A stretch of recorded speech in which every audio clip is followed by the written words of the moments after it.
Outra coisa é realmente eu viver sempre nisto, não é? Viver sempre nisto, neste Sim, ciclo. sim.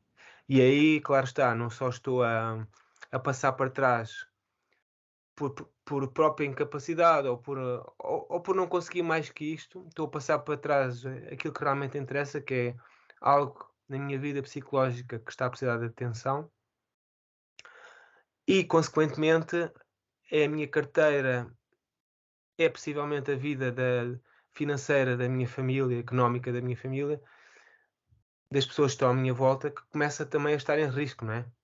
Isso depois traz aqui uma série de vasos comunicantes, né? E acaba por afetar uma série de esferas da nossa vida, não é?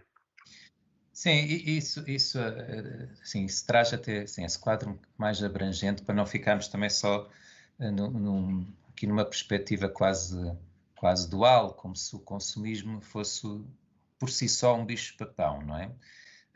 Bom, pode não ser, de facto, uma andorinha não faz a primavera, não é? O problema se torna de facto muito intenso, muito crónico, muito dominante no modo de vida da pessoa. Porque, enfim, sim, inclusivamente faz parte do ser saudável, enfim, experimentar vários aspectos de si mesmo, inclusive, porque não um bocadinho de compras por impulso, um bocadinho, ok, faz parte até da diversidade da experiência humana, desde que a pessoa também se aperceba e conheça então também na prática o que é que isso é. Olha, vou comprar, depois logo se vê como é que é. Se fiquei contente, se não fiquei contente com a experiência. Mas isto que até pode ser um bocadinho um regulador do humor, não é? Uma compra por um impulso. Portanto, a pessoa está ali a passar um momento circunstancial de vida mais difícil, mais doloroso, e aceder a uma compra por impulso pode, pela experiência do prazer imediato, pode retirar daquela sensação mais penosa. Portanto, faz ali, de uma forma breve, uma regulação do humor. O problema é a pessoa julgar que isto vai ser a resolução dos seus problemas de vida, não é? Ou seja, entrar, como tu estavas a dizer, neste sistema, não é? De compras, frustração, compras, e andam sempre neste carrossel. Estar lá um bocadinho no carrossel não há problema, desde que a pessoa se aperceba que está no carrossel e é melhor não estar lá muito tempo, não é? Porque senão começa a ficar, enfim, inebriada, tonta, de alguma maneira, com uma experiência enfim, tão frequente deste tipo de interação consigo mesmo e com o mundo, em que depois começa a ser também mais difícil refletir, porque se não tendo tempos de pausa, não é? Fora do carrossel, em que se observa, não é? Em que possa pensar sobre o que está a fazer, o carrossel impõe-se. Depois aquilo é uma máquina dentro de nós, em termos metafóricos, não é? Como é óbvio, mas que parece que nos domina. O problema é que se torna um modo de viver habitual. Um modo de viver circunstancial, bom, desde que também as compras por impulso não tomem ali naquele ato um enorme valor, não é? Que depois a pessoa nem consiga pagar a dívida, não é? Uma compra por impulso pode ser dramática, não é? Mas pode ser dramática porque pode ser altamente excessiva. Mas se for, ainda assim, mais ou menos aligeirada, uma espécie de um regulador humor antidepressivo, não é? Muito ligeiro e sobretudo que a pessoa se aperceba disso. Olha, pronto, eu estou agora desgastado com o que me aconteceu aí há dias, olha, vou comprar um jogo, não Porque é? mereço. Porque mereço, vou-me divertir ali umas horas, mas depois, se calhar nem horas se tornam, não é? Porque pode ser que o jogo não seja assim tão bom ou que não consiga manter tanto essa sensação de prazer durante tanto tempo e depois a frustração lá volta novamente. O problema inicial lá se depara, que é tipicamente um problema de relação com os outros. A maior parte enfim, diria quase a totalidade dos problemas psicológicos é de relação com os outros, porque somos seres com os outros. Então, é isto que se impõe também no contexto clínico, é a pessoa, de alguma maneira, não se estar a sentir bem na humanidade. Ou porque se sente excluída, ou porque se sente que os outros não a tratam bem, ou porque não é suficientemente amada, ou porque não consegue ter boas relações com o patrão, ou seja, com quem for. Bom, a coisa vai andar lá no modo relacional, porque somos seres relacionais e não tanto seres relacionais com objetos. É aí que está o logro, a fraude, não é? Ou seja, os objetos são úteis, são importantes também, mas não podemos colocar ao nível de uma realização pessoal de vida. Não é ali que nós vamos conseguir uma realização pessoal de vida. É com os outros, é na experiência comunitária, relacional, na forma como nos relacionamos com o mundo humano e não com o mundo das coisas. Uhum. No mundo das coisas têm utilidade, mas não nos dão uma alegria sustentável, não nos dão uma realização humana. E daí o vazio existencial também, depois que estavas a falar, sinto que muito, muito oportunamente, muito... aliás, faz lembrar muito o Viktor Frankl, não é? O conceito do vácuo existencial, que ele também falava desta época, da segunda metade já do século XX, em que parecia que cada vez mais sucediam pessoas no contexto clínico, era como uma experiência de vácuo, de vazio existencial, que não se estavam a realizar realmente as suas vidas. Mas que isto se cruza também muito, parece, com o tema que estamos a falar, de uma cultura do consumismo, do ter coisas, ter objetos, em que os outros até passam também a ser uma espécie de objetos. Lá o Zygmunt Bauman falava disso. Uhum. Os outros são objetos que podem ser descartáveis, não é? Eu uso e deito fora. Ora, isto é terrível, não é? Porque se os outros são descartáveis, eu também sou, porque passo a estar também nesse meio. E, portanto, eu sentir que sou descartável para os outros, não é? Bom, é uma sensação de me tornar uma coisa e deixar de ser pessoa. E é aí que o vazio fica. Deixo de ter substância humana. Uhum. Fica uma forma, um objeto, e não uma pessoa inteira. Não, tocaste aí numa série de pontos interessantes. E falando da dimensão existencial, isto é, quando falamos do existencialismo, falamos basicamente da pergunta, da pergunta agora ia dizer da pergunta de 1 milhão de euros, mas volto atrás porque quero fugir um bocadinho lá está, do materialismo. E é uma pergunta que em vez de 1 milhão de euros, é uma pergunta que deveria valer 1 milhão de sorrisos, não é? Ou de abraços. Isto porquê? Porque perguntarmos a nós próprios o que é que estamos cá a fazer, não é? E qual é o sentido da nossa vida, cada um de nós e cada pessoa terá a sua própria resposta, e cada um de nós tem o seu próprio local e caminho onde se sente mais próximo dessa sensação de que está cá por alguma razão. Mas, ou melhor, mas não, é precisamente esta questão que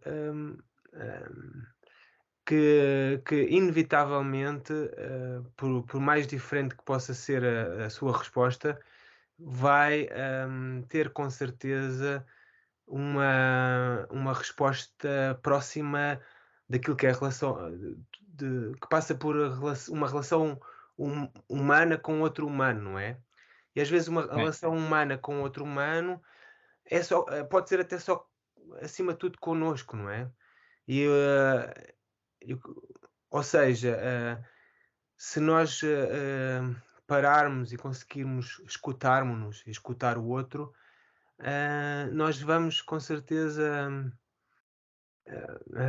descobrir algo ou redescobrir algo que nos faz de certeza, ou que nos vai fazer de certeza sentir mais vivos do que se basearmos a nossa experiência na relação única ou acima de tudo com o tal objeto que falavas, né? E é isso que também o consumismo nos traz ou nos transmite, que é, e que é uma falácia, né? O consumismo dá um prazer, proporciona um prazer momentâneo e por isso também ilusório, não é? Dá-nos uma sensação de satisfação, porque nos transmite poder também. Não, eu consigo ter isto, eu tenho isto como os outros, Sim, eu tenho isto porque gosto, simplesmente porque gosto. Ah, mas o perigo deste processo é de que, porque todos os ciclos de prazer são assim, acabam por se tornar viciantes, não é? E quando se tornam viciantes, lá está, sair do tal carrossel que falavas torna-se muito complicado. Muito complicado. E às tantas, não vemos razões para sair daquele carrossel. Estamos a ter tanto gozo, tanto prazer, mesmo estando-nos a expor a situações de risco e a minha vida em diversas dimensões, estar a ficar mais difícil. Estou a ter menos dinheiro para pagar as minhas contas, estou a criar dívidas, estou estou-me a afastar de algumas pessoas que gostam de mim. Mas quer dizer, se aquele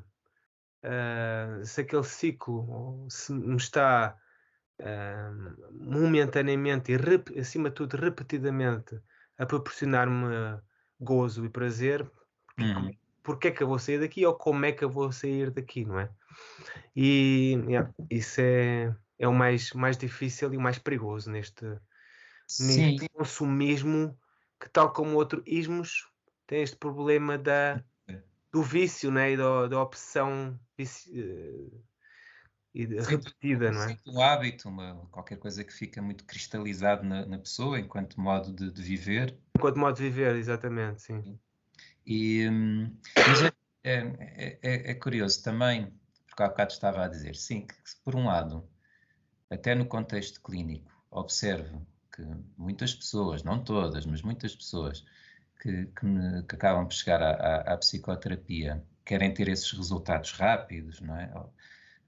Quase como se não se sentissem, também porque a experiência social assim vai mostrando que é difícil ter relações duradouras, com tempo, com continuidade, não é? Uhum. Chegam ao contexto psicoterapêutico com esta experiência também social de viver. Sim. Mas quando se trabalha esta questão, que é, olha, que há outro modo de viver que pode ser aqui trabalhado, que é aquele que também pode ajudá-lo a sentir-se melhor, que é uma relação mais duradoura, mais compreensiva, de maior atenção sobre si mesmo, de maior compreensão sobre si mesmo. Quando se trabalha esse tema, também noto que depois muitas pessoas que inicialmente pensavam assim, como isto toca na necessidade profunda delas, elas acabam por querer continuar até num processo mais prolongado. Uhum. Porque a necessidade profunda de relação existe. As pessoas começaram a acreditar que isso deixou de ser possível, ou que já não é tão possível assim.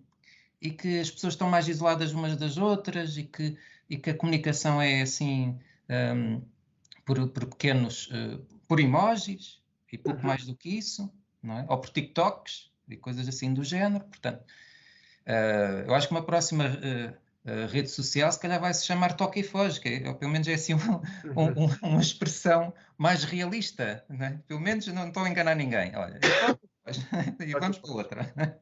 Vamos fazer lá o scroll, já ver o que é que outros estão a fazer. Pronto, hoje em dia há muito disto, é o toque e foge, mas se toca na ideia, não, vamos lá desenvolver qualquer coisa mais profundo, as pessoas querem isto habitualmente, daquilo que eu me apercebo também, que está lá isso, continua a haver essa necessidade humana de uma relação duradoura, uma Uhum. relação reparadora, uma boa relação. As boas relações são aquelas que são duráveis e de boa qualidade. Se falta lá um destes termos, bom, aliás, não pode haver, sinto eu, uma boa relação se não for também durável. Quer dizer, é o quê? É ali foi um frame, não é? Um frame na vida da pessoa. E terá sido isso que trouxe a sensação de que é uma boa relação. É uma fraude. Um frame de relação não é uma boa relação. É de pobreza afetiva. E, portanto, nunca poderia ser boa relação. A boa relação necessariamente tem que ter durabilidade. Algo mais duradouro, mais continuado. E não assim uma coisa toca e foge. Toca e foge não pode vir a ser uma boa relação. Não quer dizer que as relações duráveis sejam boas. Há muitas relações duráveis, também Sim. de conformismo, que podem ser altamente patológicas, não é? Como, por exemplo, se vê muitas vezes na violência doméstica. Pois. Mas, para que haja boa relação, tem que lá estar algo mais consistente. É uma condição necessária, mas não suficiente para haver uma boa relação, que é a continuidade da experiência, não é? A frequência da experiência. Mas sim, desde que seja boa, desde que tenha cuidado, respeito, empatia, e tudo isto implica paciência, implica pensar também dessa maneira, que para que a relação seja longa, eu também tenho que perceber que às vezes as relações não funcionam às mil maravilhas, e não é por causa disso que eu vou descartar logo a pessoa, e desconectar-me, não é? Como diria o Bauman. Não, ou pelo menos não de forma imediata. Se a relação consistentemente for má, bom, pode ser uma boa escolha terminar, tal como nos casos de violência doméstica. Aí o melhor é terminar, deixarem estar lá naquelas situações, não é? Violentas. Mas, pois, bom, e mesmo na violência doméstica, enfim, uma situação de violência doméstica é um bocadinho mais compras por impulso também de alta dimensão, pois, é necessário parar. Não pode depois haver aí continuidade sem haver qualquer uma intervenção sobre isto, não é? Porque basta um ato extraordinariamente violento, ou que já exista lá violência significativa, que a pessoa também tem que parar isso, porque não tornou-se uma relação de desrespeito e perigosa enfim, para as pessoas. Então, portanto, depois também há estes contornos, não é? Às vezes também, quase um paradoxo, às vezes uma pequena experiência também pode ser necessário de parar. Tu falaste, gostava de pegar aí numa ideia que tu utilizaste, que é a ideia de algo ser descartável, que realmente é algo que também se pode aplicar à ideia do tal consumismo, ou do consumismo patológico, não é? A ideia de que tu podes comprar, ver-te livre, descartar algum objeto, seja uma impressora, a propósito, os tinteiros descartáveis, seja os pneus do carro, seja qualquer coisa que tu compres, seja o telemóvel, seja o teu computador. A ideia de que desse processo de ter tornado mais do que relativamente simples, muito simples, a ideia de que seja normal ver-te livre de um objeto e teres logo a seguir uma série depois há uma série de gente à tua volta ligada a este marketing coercivo e agressivo, que te diz que há uma série de condições que te fazem facilmente obter o próximo telemóvel, o próximo computador, sem dificuldade nenhuma. Portanto, o melhor a fazer é obteres um novo, mas depois isso muitas vezes vai-te trazer encargos extras, e às tantas puxa encargo, e às tantas tens um rol de despesas muito, muito grande, e isso lá está, pode levar aos tais problemas psicossociais, não é? Económicos. Essa ideia da facilidade, do facilitismo, do ser descartável, ligado a este consumismo, acaba por não só fortalecer ou reforçar a minha ausência de uma experiência desejavelmente, essencialmente humana, de contacto humano, de, de experiência das minhas emoções, dos meus sentimentos, dos meus pensamentos, porque, lá está, na vida real, na vida em que tens que lidar com as tuas emoções e com os teus sentimentos, com os teus pensamentos, que muitas vezes têm, ou quase sempre têm um lado negro, e nós como psicólogos sabemos muito bem o que é isso, não é? Porque as pessoas com quem nos deparamos são pessoas que vêm, que nos procuram precisamente para partilhar esse lado negro, mas se tu não olhares para esse lado negro, também não vais ter a possibilidade de te reequilibrar e de te reencontrar e de te desenvolver, não é? E um Sim, ciclo, lá está, voltando à questão do ciclo vicioso de um consumismo descartável, há menos possibilidades de. E isto depois acaba por te ligar, está tudo ligado, né? Há menos possibilidades de te ligares a esse mundo essencialmente de uma experiência essencial e verdadeira humana, do mundo das emoções e dos sentimentos, porque, pronto, porque lá está, esta sensação repetitiva do poder e do ter e do descartar acaba por nos inebriar e nos embebedar uhum, e, e lá está, não temos depois paciência, voltando ao início, não temos sim, paciência, não temos tempo, não há tempo, não. ah, e pronto, e o ciclo depois pode-se agravar, pode-se repetir, não dando espaço então à descoberta, não é? A descoberta interior, que, volto a dizer, envolve dor e sofrimento, como qualquer pessoa que tenha já uns anos de vida sabe, não é? Que, como se pois, costuma dizer, a vida não são só rosas, e isso é mesmo verdade.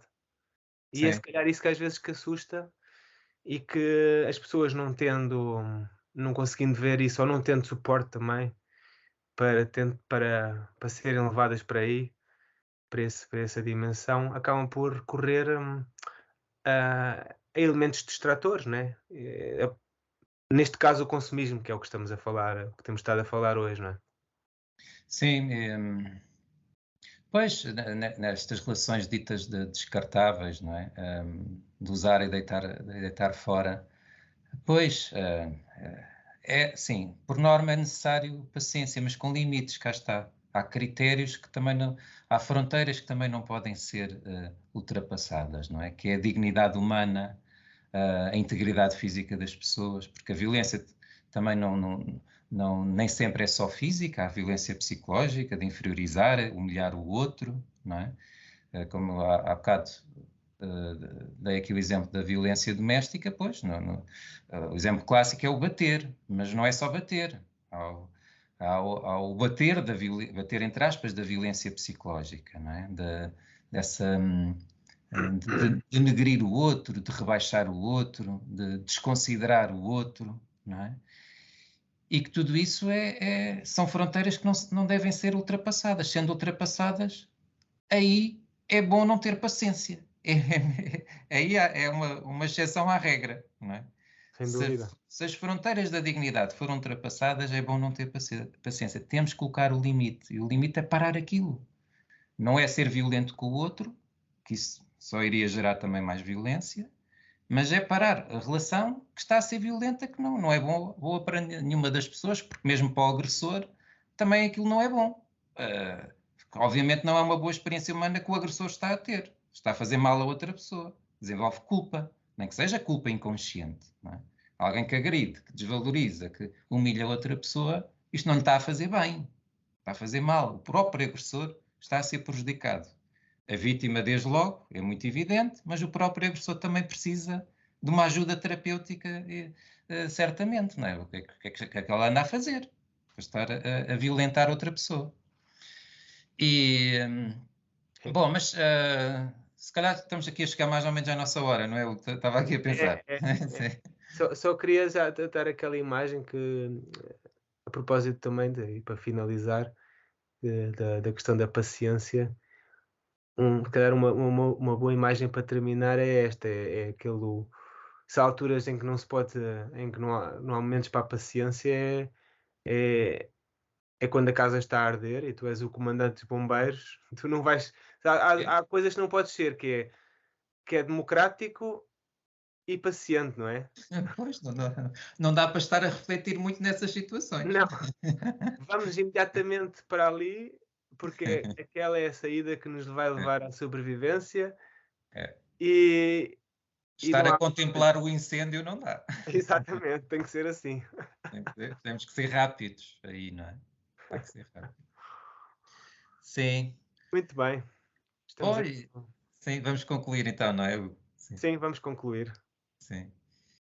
Bom, então, obrigado, obrigado, sim, mais uma vez, ter estado aqui também a pensar aqui comigo e eu contigo, não é? Este tema. Algumas coisas eu tinha pensado antes daqui da nossa conversa, mas depois é claro que há aqui coisas que surgem, não é? Surgem pela reflexão partilhada. É a magia E, deste é, tipo de episódio.